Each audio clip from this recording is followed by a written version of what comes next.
अगर आप भी चाहते हैं हमारा गाना और वीडियो सबसे पहले आप तक पहुंचे, तो हमारा YouTube चैनल को सब्सक्राइब करें और बेल का आइकन को दबाना ना भूलें।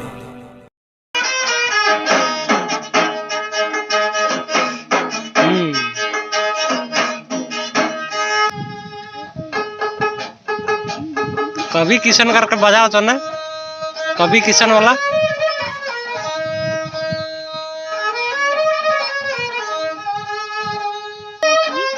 कौन गाना है ना?